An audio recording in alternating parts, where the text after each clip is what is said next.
మన cinema hero Rajinikanth గారిది style ఒకటే చూస్తామండి. ఆయన ఫిట్నెస్ చూసారా, ఆయన హెల్త్ చూసారా, ఆయన యాక్టివ్నెస్ చూసారా. 75వ బర్త్డే జరిగింది కదా, ఇప్పుడు కూడా ఏంటి మీ సీక్రెట్, ఎంత ఫిట్గా ఉన్నారు, ఎంత యాక్టివ్గా ఎనర్జెటిక్గా ఎలా ఉన్నారు అంటే, నేను ఒక 5 తెల్లటివి వదిలేశాను, అసలు తినట్లు మానేశాను, ఎప్పుడో ఒకప్పుడు తిన్నాను కానీ అని చెప్తున్నాడండి. ఇది చాలా మందికి ఉపయోగపడుతుంది. నాలాంటి వాడు చెప్తే మీరు ఎలాగూ నమ్మరు కాబట్టి, సినిమా హీరోయిన్లు, సెలబ్రిటీలు వీళ్ళు చెప్తే నమ్ముతున్నారు కాబట్టి ఆ విషయాలన్నీ ఇస్తున్నాను. ఆయన డాక్టర్, స్వయంగా డాక్టర్ మృణాలిని అని ఉన్నారు, ఆవిడ కూడా కన్ఫర్మ్ చేశారండి. రజనీకాంత్ నల్లగా ఉన్నాడు కాబట్టి తెల్లటి తింటలేదేమో అనుకుంటారు.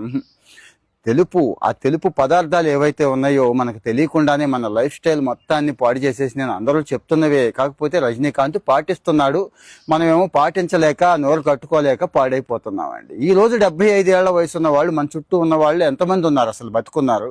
ఆ బతుకున్న వాళ్ళు ఎలా ఉన్నారు ఒకసారి చెప్పండి. రజనీకాంత్ అపర కోటేశ్వరుడు కాబట్టి అవి ఇవి ఏవో చేయించుకుంటున్నాడు అనుకుంటారు.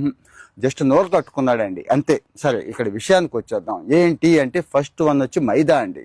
కాస్త బియ్యంలోనైనా కాస్త కోస్తో పనికొచ్చేది ఉంటుందేమో కానీ మైదాలో ఆల్మోస్ట్ ఆల్ జీరో అండి.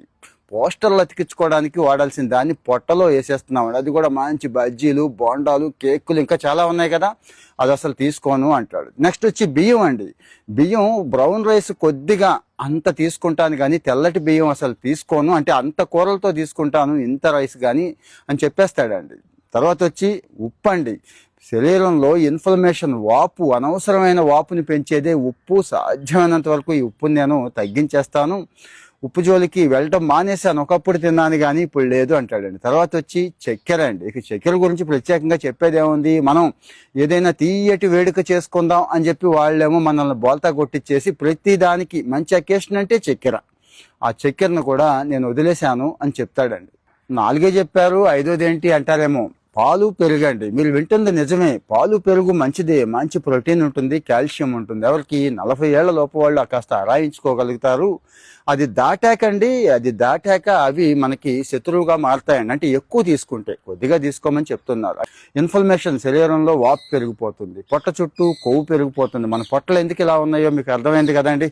సో ఇక మరి ఇన్ని దరిద్రాలు ఉన్నాయి కదా, ఇక బీపీలు, షుగర్లు, గుండె జబ్బులు రమ్మంటే రావా, ఉన్న ఫిట్నెస్ పొమ్మంటే పోదా.